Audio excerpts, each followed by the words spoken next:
Spiritual India, यानी कि अध्यात्म भारत की खोज। ये कैसी खोज है? आखिर क्या कारण है कि भारत की इस भूमि को देवताओं की भूमि कहा जाता है? हालांकि ईश्वर सभी जगह वास करते हैं। विश्व के हर कोने में, हर शहर में, हर देश में ईश्वर का वास है। वहाँ के धर्म की अपनी वास्तविकता है। लेकिन ऐसा क्या कारण है कि भारत को इसके लिए विश्व प्रसिद्ध माना जाता है? विश्व धर्म गुरुओं की इसे भूमि कहा जाता है। इस वक्त हम दिशा टीवी के ऑफिस के ठीक नीचे खड़े हैं। यहाँ बहुत सारे यूथ हैं। आइए इनसे जानने की कोशिश करते हैं कि इनके लिए स्पिरिचुअलिटी आखिर है क्या। आपका नाम? गगन। गगन जी, आपसे जानना चाहूंगी आपके लिए स्पिरिचुअलिटी क्या है? मैंने स्पिरिचुअलिटी में भगवान नहीं मानता। बेसिकली हमारे स्पिरिचुअलिटी जो मेहनत हम कर रहे हैं उसका फल मिलता है, ठीक है, नहीं तो कोई बात। रीजन कि आप क्यों नहीं भगवान को मानते? मैडम किसी अपना अपना मानना है, इससे कोई फर्क तो पड़ता नहीं मानता नहीं अच्छा लगता। अगर लाइफ में कोई प्रॉब्लम आती है, कहाँ जाना पसंद करते हैं? मेरे पिताजी है ना। तो चलिए, यहाँ पर गगन जी का मानना है कि स्पिरिचुअलिटी कुछ नहीं होती और अगर मुझे कोई प्रॉब्लम होती है तो मैं अपने पापा के पास जाता और वो मेरी सारी प्रॉब्लम सॉल्व कर देते हैं। लेकिन यहाँ पर इस वक्त बहुत सारे लोग मुझे नजर आ रहे हैं। आइए इनसे भी जानने की कोशिश करते हैं कि आखिर इनके लिए स्पिरिचुअलिटी क्या है, धर्म क्या है और इनके लिए अध्यात्म की क्या कुछ वास्तविकता है। आपका नाम? दीपक मैम। दीपक जी, आपसे जानना चाहूँगी आपके लिए धर्म क्या है, अध्यात्म क्या है? धर्म मैम बहुत अच्छी चीज़ है, हम सबको मानना चाहिए। तो मैं तो बहुत बिलीव करता हूँ इस चीज़ में और मैं चाहता हूँ कि सबको ही मानना चाहिए, हर किसी को बिलीव करना चाहिए इस चीज़ में। धर्म को अपनाने से आपके जीवन में क्या कुछ तब्दीली आई है? बहुत सी तब्दीली आई है मैम, अभी तक मैंने ऑब्जर्व किया है, बहुत सारे चेंजेस आए हैं और आगे भी आते ही रहेंगे इसी टाइप से, ऐसी मेरी उम्मीद है, भगवान से प्रार्थना है। चलिए, यहीं पर देखिए, आपने सुनी एक अगली ओपिनियन जहां पर ये कहा जा रहा है कि नहीं, सबको अध्यात्म को मानना चाहिए, स्पिरिचुअलिटी को मानना चाहिए और स्पिरिचुअलिटी से इनके जीवन में बहुत कुछ बदलाव आए हैं। आइए और भी यहाँ बहुत सारे लोग हैं, इनसे जुड़ने की कोशिश करते हैं, इनसे बात करने की यहाँ पर हम कोशिश करेंगे। मैम दीपक। दीपक जी, आपसे जानना चाहूँगी आपके नज़रिए से अध्यात्म क्या है? क्यों हमारे इस धरती को ईश्वर की धरती कहा जाता है? बिकॉज यहाँ पे लोग बहुत अच्छे हैं, देवभूमि है, हिमाचल है यहाँ पे, तो इसलिए यहाँ को वो कहा जाता है। अध्यात्म की अगर हम बात करते हैं, स्पिरिचुअलिटी की बात करते हैं तो हमारे मन में सबसे पहली जो बात आती है वो ये आती है ईश्वर, भगवान, जो हमें हमारी सारी प्रॉब्लम से निकाल देते हैं। आपके लाइफ का कोई ऐसा एक्सपीरियंस जो आप शेयर करना चाहते हैं? नो मैम, ऐसा कुछ नहीं। तो यहाँ इतने सारे लोग हैं और हर किसी के जवाब में हमें बहुत बड़ा डिफरेंस नज़र आ रहा है। यहाँ पर हमने यूथ से बात की, लेकिन मुझे यहाँ पर बैठे हुए एक बुजुर्ग अंकल जी भी दिख रहे हैं। आइए इनसे जानने की कोशिश करते हैं, इन्होंने अपने जीवन में क्या कुछ देखा और क्या इन्हें लगता है कि ईश्वर है। अंकल जी, आपका नाम? राम बाबू यादव। अंकल जी, आपसे जानना चाहूँगी कि इतनी उम्र हो गई है आपकी, आपको किस तरह का विश्वास है ईश्वर पे, अध्यात्म पे? ईश्वर पे तो अटूट विश्वास होता है। कहने का मतलब ईश्वर ही सब कुछ है। अगर इस दुनिया में ईश्वर नहीं रहेगा तो हम लोग बेकार हैं, हम लोग कुछ नहीं है। ईश्वर के ही सहारे पे हम लोग जी रहे हैं। आपके जीवन में अध्यात्म से जुड़ने के बाद क्या जी। कुछ बदलाव आए? अब बदलाव क्या आया कि हम लोगों को यही है कि भगवान का हमेशा याद रखना चाहिए, भगवान ईश्वर को कभी भूलना नहीं चाहिए और ईश्वर ही सब कुछ करता है। अपने हम कितना भी परिश्रम करें लेकिन हमारे करने से कुछ नहीं होता जब तक ईश्वर नहीं चाहता। अंकल जी, आपसे जानना चाहूँगी, आजकल की यूथ, अभी हमने जैसे बात की, गगन जी ने हमें बताया उन्हें ईश्वर पे यकीन ही नहीं है। जो कुछ भी दिक्कतें आजकल, पैसों से सब सारी दिक्कतें खत्म हो जाती हैं। जी नहीं, ऐसा नहीं है।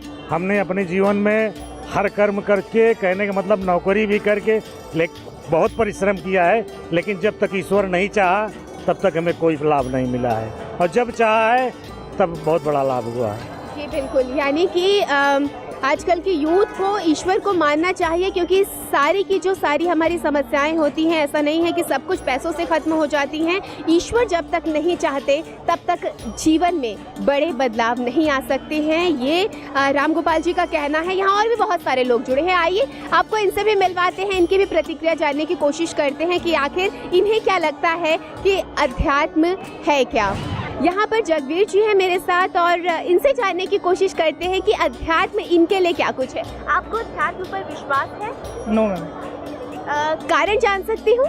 मैम, आजकल जो भी हो रहा है ये सब इस पर मतलब पहले जो लोग कहते थे कि विश्वास करते हैं, लेकिन आजकल सब कुछ अपने ऊपर है, जो करोगे सब वही मिलेगा, किसी भी विश्वास नहीं कर सकते ऐसे। ईश्वर पर भी विश्वास नहीं कर सकते?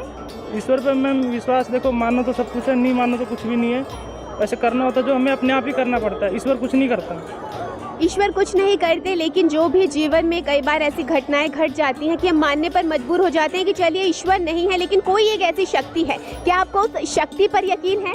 नहीं मैम, ये सिर्फ मन का वहम होता है। ईश्वर कुछ नहीं करता है, जो होता है हमारे अपने ही गलती से ही होता है सब कुछ। हम जो भी करते हैं, जैसे कि हमने कोई काम किया है, उसमें कोई ना कोई हमारी मिस्टेक होती है, उसकी वजह से ही सब कुछ होता है। भगवान कुछ नहीं करते हैं।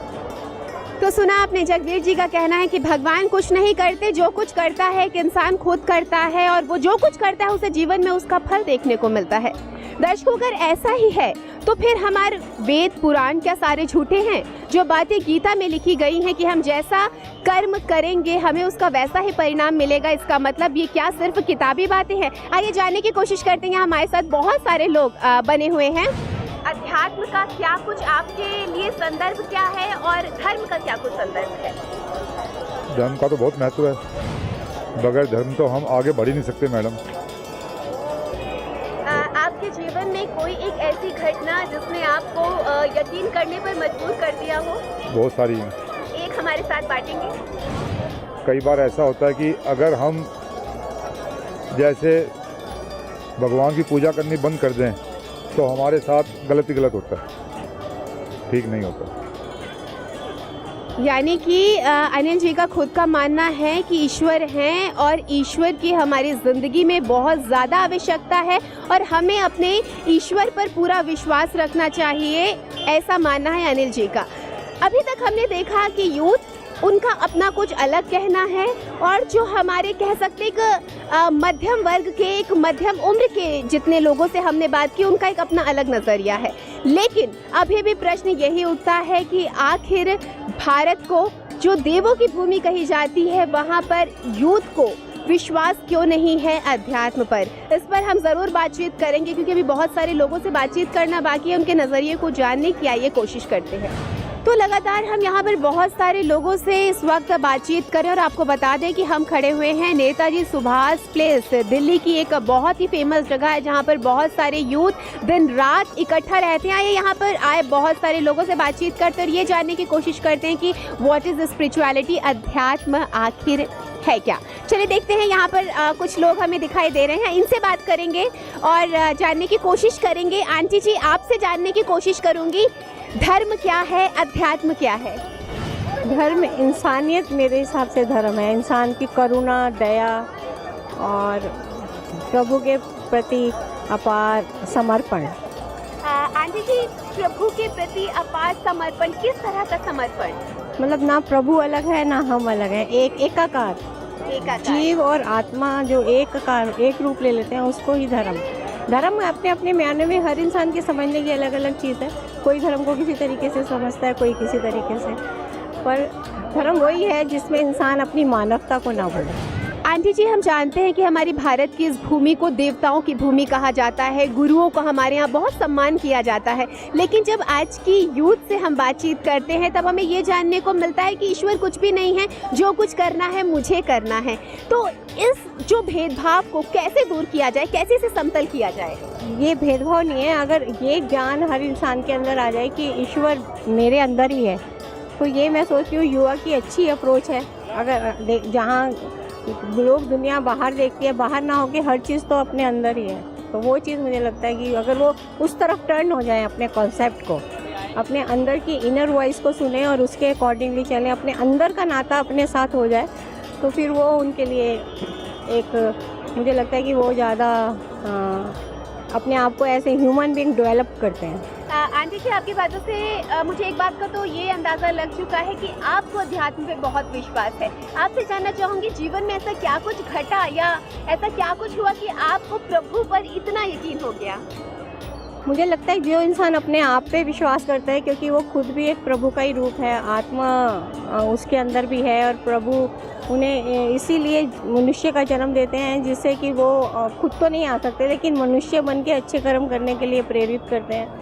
तो घटना तो निरंतर ज़िंदगी में चलती रहती है, भगवान को भी भुगतनी पड़ी, पांडव जो जिनके साथ श्री कृष्ण थे उन्हें भी भुगतनी पड़ी, तो वो तो एक जर्नी है, लाइफ की जर्नी है। उससे ये भगवान से नहीं, भगवान से नाता एक जन्म का होता भी नहीं है। अगर हम अभी चाहें कि अपना नाता जोड़े, पिछले जन्म, अगर हम सनातन धर्म को मानते हैं तो पिछले जन्म को भी मानेंगे, और वो नाता day by day her step पे इसको, जैसे अपने खजाने को कोई बढ़ाता है तो वो भक्ति का खजाना भी बढ़ाना पड़ता है। चलिए, बहुत ही बढ़िया बात हमें पता चली कि भक्ति का खजाना भी बढ़ जाता है अगर हमें ईश्वर पर यकीन हो जाता है। क्योंकि दोस्तों, ऐसा अमूमन देखा भी गया है कि हम अपने जीवन में बहुत सारी बातों पे अपने आप पर निर्भर रहते हैं, लेकिन शायद ये भूल जाते हैं कि हम भी ईश्वर की बनाई हुई ही वो रचना है जिसे आत्मा कहा जाता है, क्योंकि आत्मा का ही मिलन परमात्मा से कराया जाता है। यहाँ पर और भी बहुत सारे लोग मुझे दिखाई दे रहे हैं, आइए इनसे भी बात करेंगे और जानने की कोशिश करेंगे कि आखिर इनके लिए अध्यात्म है क्या। तो दिशा टीवी की ये मुहिम है, ये जानने का प्रयास कर रही है कि आखिर डिस्कवरी ऑफ स्पिरिचुअल इंडिया यानी कि अध्यात्म भारत की खोज कैसे हो सकती है। यहाँ हमारे साथ बहुत सारे लोगों से हम बातचीत कर रहे हैं और यहाँ पर हमारे साथ खड़ी हुई हैं एक लेडी। आइए इनसे बात करते हैं और जानने की कोशिश करते हैं कि इनके लिए अध्यात्म क्या है। आपका नाम? दिस इज नीलम। नीलम जी, आपसे जानना चाहूँगी कि आपको क्या लगता है, व्हाट इज स्पिरिचुअलिटी, आखिर अध्यात्म है क्या? मेरे को इसके बारे में नॉलेज नहीं है। ईश्वर को मानते हैं? ईश्वर को मानते हैं। ईश्वर को अपनाने से जीवन में किस तरह के बदलाव आए हैं? सुख ही सुख मिलता है ईश्वर का नाम लेने से। जी, और ईश्वर से जुड़ने का कोई विशेष कारण क्यों लगता है कि नहीं, ईश्वर से आज नहीं जुड़ेंगे तो शायद दिन अधूरा सा हो जाएगा? जिस तरह से हम खाना खाते हैं, नहाते हैं, धोते हैं, सारे काम करते हैं, उसी तरह से ईश्वर का नाम लेना ही सोचते हैं, ये भी हमारा एक रूटीन में है। जीवन में क्या कुछ बदलाव नजर आते हैं ईश्वर से जुड़कर? ईश्वर का नाम लेते हैं तो हमारे मन को शांति मिलती है। तो आप मन की यानी कि मन की शांति के लिए हम कह सकते हैं कि आप ईश्वर से जुड़ती हैं। यस। तो चलिए, जैसा कि अभी हमें नीलम जी ने बताया कि उनके लिए आत्म संतुष्टि, अपने अंदर की शांति ही सबसे बड़ा कारण है कि वो ईश्वर से इसी कारण से जुड़ती हैं। हर व्यक्ति के अपने अलग अलग कारण हैं, अपना अलग अलग नज़रिया है और उसके अलग अलग पहलू हैं। इन सभी बातों को हम आप तक पहुंचाने की कोशिश करेंगे डिस्कवरी ऑफ स्पिरिचुअल इंडिया के तहत।